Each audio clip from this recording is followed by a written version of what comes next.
नमस्कार, कैसे हैं आप सब। स्वागत है आप सभी का। आज का यह वीडियो बिहार बोर्ड कक्षा 9 के गणित विषय पर है, जिसमें आज हम लोग अध्याय 10 वृत्त के दूसरे भाग का अध्ययन करने वाले हैं। पहले भाग का अध्ययन हम लोग पिछले वीडियो में कर चुके हैं। तो देखिए, यह है आपका अध्याय 10 वृत्त, जिसमें पिछले वीडियो में हम लोगों ने समझा था वृत्त क्या है। फिर इसके बाद वृत्त से संबंधित जितने भी आधारभूत पद थे उन सभी को हम लोगों ने अच्छे से समझा था, और फिर लास्ट में प्रश्नावली 10.1 के सही प्रश्नों को हल भी किया था। आज के इस वीडियो में हमारा टॉपिक रहेगा जीवा द्वारा एक बिंदु पर अंतरित कोण। इसको समझेंगे। देखिए, इसमें मुख्य रूप से दो प्रमेय आपको समझना है। पहला प्रमेय है, देखिए यहाँ पे 10.1 और दूसरा प्रमेय है 10.2। इस दोनों को अच्छे से समझ के हम लोग प्रश्नावली 10.2 के दोनों प्रश्नों को हल कर लेंगे। तो आप मेरे साथ अंत तक बने रहें। हम अपने टॉपिक पर चलेंगे उससे पहले आपसे एक बात बताना चाहेंगे कि अगर आपने अध्याय 7 त्रिभुज को नहीं पढ़ा है, नहीं समझा है, नहीं बनाया है, तो आगे आपको बनाने में परेशानी होने वाली है। अगर आपने बना लिया है तो आप इन बिंदुओं को एक बार फिर से पढ़ सकते हैं। यह अध्याय 7 के लास्ट वाले पेज के सारांश में इतना बिंदु दिया हुआ है। यह सर्वांग समता से संबंधित बिंदु है। इसको आप एक बार पढ़ ले अच्छे से। अगर आपने अध्याय 7 त्रिभुज को बनाया होगा तो सर्वांग समता से संबंधित बहुत सारी चीज़ आप जान रहे होंगे। तो इसको पढ़ने से एक बार आपका सर्वांग समता आपका क्लियर हो जाएगा। तो चलते हैं हम आगे अपने टॉपिक पे। चलिए शुरू करते हैं अपने टॉपिक को। हमारा टॉपिक का नाम है जीवा द्वारा एक बिंदु पर अंतरित कोण। इसमें दो प्रमेय हैं, आपको पहले मैं बता चुका हूं। हम दोनों प्रमेय को कॉपी पर अच्छे से समझ लेते हैं। तो देखिए, पहला प्रमेय कह रहा है कि वृत्त की बराबर जीवाएं केंद्र पर बराबर कोण बनाती है। अब जैसे देखिए, यह वृत्त है और इस वृत्त पर दो जीवा हम बनाए हैं ए बी और सी डी, और यह दोनों जीवा बराबर है। कैसे? तो आप देख सकते हैं। देखिए, यह 5 सेंटीमीटर का है और यह जीवा भी देखिए, यह भी 5 सेंटीमीटर का ही है। तो इस तरह से दोनों जीवा बराबर है। तो यह दोनों जीवा जो है यह इस केंद्र पर बराबर कोण बनाएगी। देखिए, इस तरह से दो कोण का निर्माण करेगी। देखिए, ए बी भुजा जो है इस कोण का निर्माण करेगा केंद्र पर, ठीक। और सी डी जीवा जो है यह सी डी इस कोण का निर्माण करेगा। तो वही कह रहा है कि वृत्त की बराबर जीवाएं केंद्र पर बराबर कोण बनाती है। यानी अगर ए बी और सी डी दो बराबर जीवा है तो यह दोनों जीवा जो केंद्र पर कोण बना रही है, यह दोनों कोण भी क्या होगा? बराबर ही होगा। अगर आप इसको ओ मान ले, ठीक है, तो देखिए यह कोण हो जाएगा ए ओ बी और यह कोण हो जाएगा सी ओ डी। तो वही कह रहा है कि अगर ए बी बराबर सी डी है, ए बी बराबर सी डी है, तो ए ओ बी यह कोण बराबर सी ओ डी यानी यह कोण, ठीक है। तो पहला प्रमेय यही है, ठीक है। आप इसको समझ ले अच्छे से। हम चलते हैं दूसरे प्रमेय पर। अब देखिए, अगला प्रमेय क्या कह रहा है 10.2 कि यदि एक वृत्त की जीवाओं द्वारा केंद्र पर बनाया गया कोण बराबर हो तो वे जीवाएं भी बराबर होती है।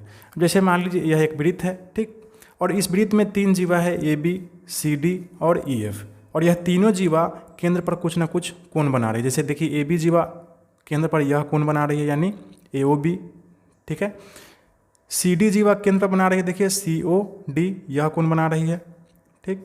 और देखिए, यह जीवा केंद्र पर यह कोण बना रही है ई ओ एफ, ठीक। और यह तीनों की कोण जो है यह क्या है? बराबर है। तो जब तीनों कोण बराबर है, ठीक है, तो यह तीनों जीवा भी क्या होगा? एक दूसरे के बराबर होगा। यानी ए बी बराबर सी डी बराबर ई एफ होगा, ठीक। यानी अभी जो पहले आप पढ़े हैं प्रमेय, जस्ट उसी का यह उल्टा है, ठीक। तो मुख्य रूप से यही दो प्रमेय आपको इस अध्याय में पढ़ना है। इस अध्याय में नहीं बल्कि इस टॉपिक के अंतर्गत पढ़ना है मुख्य रूप से यही दो प्रमेय, ठीक है। आशा है आप इसको समझ गए होंगे। अब चलिए हम चलते हैं आगे, प्रश्नावली 10.2 के प्रश्नों को हल करते हैं। इसमें दो प्रश्न है मात्र। हम चलते हैं पहले प्रश्न पर। पहला प्रश्न कह रहा है कि याद कीजिए दो वृत्त सर्वांगसम होते हैं यदि उनकी त्रिज्याएं बराबर हो। सिद्ध कीजिए कि सर्वांगसम वृत्तों की बराबर जीवाएं उनके केंद्रों पर बराबर कोण अंतरित करती है, यानी बराबर कोण बनाती है। समझते हैं पहले प्रश्न को हम कॉपी पर, उसके बाद हल करेंगे।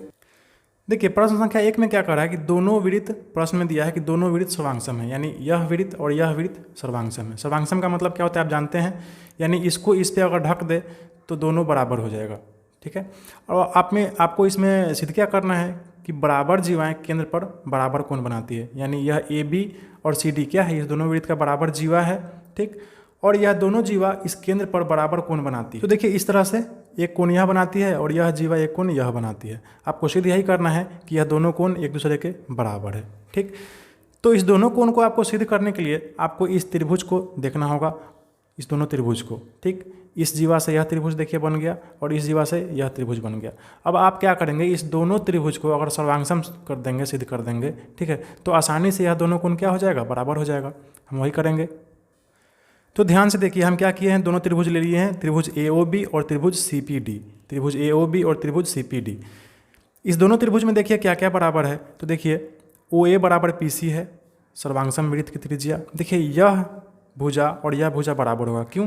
क्योंकि यह वृत्त और यह वृत्त सर्वांगसम है, जाहिर सी बात है दोनों वृत्त सर्वांगसम है, तो इसका त्रिज्या और इसका त्रिज्या बराबर होगा। ठीक उसी प्रकार OB बराबर PD, यह भुजा बराबर यह भुजा है। कैसे? तो यह दोनों वृत्त सर्वांगसम है, तो यह भी तो त्रिज्या ही है, तो यह त्रिज्या और यह त्रिज्या दोनों क्या होगा? बराबर होगा। सर्वांगसम वृत्त है तो त्रिज्या ही बराबर होगा। तीसरा नंबर में देखिए AB बराबर CD, यह दोनों जीवा बराबर है, यह तो प्रश्न में दिया है ना कि बराबर जीवाएं केंद्र पर बराबर कोण अंतरित करती है, बनाती है, यही आपको सिद्ध करना है। तो AB बराबर CD, यह तो दो बराबर जीवा प्रश्न में ही दिया हुआ है। तो ध्यान से देखिए आप, तीनों साइड क्या हो गया? एक दूसरे के बराबर हो गया। तो सर्वांगसमता का एक नियम है SSS सर्वांगसमता नियम, जब दोनों तीनों भुजा बराबर हो जाए तो SSS सर्वांगसमता नियम लगता है। ठीक, तो इस SSS सर्वांगसमता नियम से क्या हो गया? त्रिभुज AOB सर्वांगसम हो जाएगा त्रिभुज CPD के, यह दोनों त्रिभुज सर्वांगसम हो गया। और जब यह दोनों त्रिभुज सर्वांगसम हो गया तो यह कोण बराबर यह कोण आसानी से हो जाएगा। वही हम लिख दिए हैं, कोण AOB बराबर कोण CPD, कोण AOB बराबर कोण CPD। और हमको यही सिद्ध करना था प्रश्न में कि बराबर जीवाएं केंद्र पर बराबर कोण बनाती है, यह दोनों जीवा बराबर है तो यह कोण जो है यह कोण भी बराबर ही है, यहाँ पे सिद्ध हो गया। ठीक है, इसी तरह हम हल करेंगे इसको। हम चलते हैं अगले प्रश्न पर। तो दूसरा नंबर प्रश्न है आपका, सिद्ध कीजिए यदि सर्वांगसम वृत्तों की जीवाएं उनके केंद्रों पर बराबर कोण अंतरित करें, बराबर कोण बनाएं तो जीवाएं भी बराबर होती है। सबसे पहले तो आप प्रश्न को समझिए, और यहाँ आपका प्रश्न कह रहा है कि दोनों वृत्त सर्वांगसम है, यह वृत्त और यह वृत्त क्या है? सर्वांगसम है। जाहिर सी बात है सर्वांगसम होगा तो दोनों का त्रिज्या क्या होगा? एक दूसरे के बराबर होगा। दूसरा नंबर कह रहा है कि कोण AOB बराबर कोण CPD है, यानी यह जीवा और यह जीवा जो कोण बना रहा है केंद्र पर, यह कोण बराबर यह कोण है। ठीक, आपको सिद्ध क्या करना है कि AB बराबर CD, यानी यह जीवा और यह जीवा बराबर है। ठीक, पिछला जो प्रश्न बनाया है उसी के उल्टा है। ठीक है, तो हम इसको सिद्ध करने के लिए सबसे पहले क्या करेंगे, यह दोनों त्रिभुज को हम देखेंगे। ठीक है, और इस दोनों त्रिभुज को हम सर्वांगसम करने का प्रयास करेंगे। ठीक है, कैसे? तो देखिए त्रिभुज AOB और त्रिभुज CPD हम ले लिए, AOB और त्रिभुज CPD। इस दोनों त्रिभुज में सर्वांगसम करने के लिए हमको क्या करना है? तीन चीज़ों को बराबर करना है। ठीक, तो देखिए OA बराबर PC, OA बराबर PC दोनों बराबर होगा। क्यों? क्योंकि यह दोनों सर्वांगसम वृत्त है, और जब सर्वांगसम वृत्त है तो इस दोनों वृत्त का त्रिज्या भी क्या होगा? बराबर होगा। तो वही बराबर त्रिज्या है इसका कारण। चलिए अगला है, देखिए त्रिभुज AOB बराबर त्रिभुज CPD, यह त्रिभुज बराबर यह त्रिभुज।